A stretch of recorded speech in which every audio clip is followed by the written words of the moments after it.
સુરત શહેરમાં જે વરસાદ પડ્યો છે તે વરસાદ આફતનો વરસાદ સાબિત થયો છે, કારણ કે સુરતમાં આવેલા જે પોદાર આર્કેડ છે, આ વરાછા મેઇન રોડ પર આવેલું આ પોદાર આર્કેડમાં બેઝમેન્ટમાં આવેલી તમામ જે દુકાનો છે તે દુકાનો પાણીમાં ગરકાવ થઈ ગઈ છે। તમામ જે છે તે મોબાઈલની દુકાનો હતી અને મોબાઈલની દુકાનો આ પાણીમાં ગરકાવ થઈ જતા લાખો કરોડોનું નુકસાન છે તે આંકી શકાય છે। શું કહેશો કે તમારી દુકાન અહીંયા છે, પાણી ભરાઈ ચૂક્યા, કેટલું નુકસાન? મારી પાણી ભરાને લીધે એક દુકાનવાળાને ઓછામાં 25 થી 30 કરોડનો લાખનો નુકસાન છે। એનું તંત્રની બેદારગીરીને લીધે આ જો મેટ્રોનું કામ ચાલે છે ને એને લીધે અમારે પાણી આવ્યું, નકર 10 વર્ષમાં કોઈ દિવસ પાણી આવ્યું નથી। જે પતરા મારેલા છે ને એને લીધે અમારા પાણી અંદર દુકાનમાં ગયું ને 24 કલાક થઈ ગયા વરસાદ પૂરો થયો, હજી લગી તંત્ર અમારી કોઈ સૂઝ લેવા આવ્યું નથી। પાણી એમનું એમ ભરેલું છે। તમારી કેવાની દુકાન છે, કેટલું નુકસાન? 10 લાખ આજુબાજુનું નુકસાન છે, પણ તંત્રને એટલી અપીલ છે કે ફટાફટ આનું નિકાલ કરે તો અમે શું છે કે વ્યવસ્થા કરીએ। કેટલી દુકાનો છે અંદર નહીં ઓછામાં ઓછી 200 દુકાન છે, બરાબર।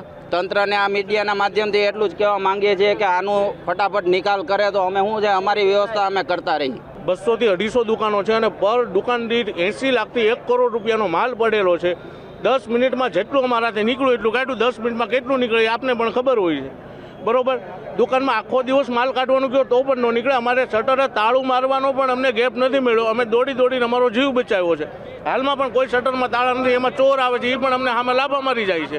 આનું વળતર કોણ આપે? નુકસાનનું તો કોઈ લિમિટ જ નથી રહી કે એટલું નુકસાન થયું છે। પર કોઈ પણ તમે દુકાનમાં જુઓ, અત્યારે તમને અહીંયા તંત્રનો કોઈ વ્યક્તિ નથી દેખાતો, પણ જ્યારે કોઈ વસ્તુની અહીંયા સારી કોઈ વસ્તુ ચાલુ હોય તો બધા આવી જાય છે, તમે કહો છો નેતા બેતા, અહીંયા કોઈ નેતા નથી આવ્યા અત્યારે। અહીંયા નેતા આવે છે ક્યારે? વોટિંગની જરૂર પડે તો આવે, બાકી કોઈને આવવા તૈયાર નથી। અમારે આટલું બધું નુકસાન થયું છે, એક તંત્રનો એક વ્યક્તિ અહીંયા હાજર થઈ ગયો હોય ને તો અમે એના ગુલામ।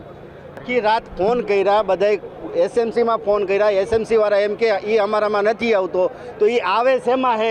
આ કંઈ વેરો શેનો લે, વ્યવસાય વેરો શેનો લે, કોઈને કોઈ ખબર નથી ને કોઈ કરવા માંગતો નથી। બધાય હે ને એ કે અમારે અહીંયા વયા ગયા, અહીંયા એટલો નુકસાન થયો હોય, આનો જવાબદાર કોણ? ને જવાબદારી લેતા હોય ને વેરા બિલ લેતા હોય તો આનો મુઆવજો દેવાનો સરકારનો ફરજ છે। બિલકુલ થી આખું પોદાર આર્કેડ જે છે, આ પોદાર આર્કેડની નીચે 200 થી વધારે દુકાનો આવેલી છે અને 200 થી વધારે દુકાનોની અંદર પાણી ઘૂસી ચૂક્યું છે। અને આ દુકાનો જે છે તે મોબાઈલની છે ને અંદર જે પ્રકારે મોંઘા દાટ મોબાઈલો છે તે દુકાનોની અંદર છે ને દુકાનોની અંદર જે પ્રકારે પાણી આવ્યું એટલી સ્પીડમાં આવ્યું કે કોઈ તાળા પણ મારી શકવાનો તેમને સમય નથી મળ્યો અને તેના જ કારણે હાલ સ્પષ્ટ સ્થાનિક જે દુકાન માલિકો છે તેમનો રોષ છે તે તંત્ર પ્રત્યે જોવા મળી રહ્યો છે, કારણ કે અત્યાર સુધીમાં કોઈ પણ લોકો ડૂકાયા નથી અને તે લોકો અત્યારે ક્યારે હજી સુધી આ પાણીનો નિકાલ કરશે તેની રાહ જોઈને બેઠા છે, કારણ કે કરોડોનો માલ દુકાનની અંદર છે। ત્યારે હવે આ લોકોની વહારે કોણ આવે છે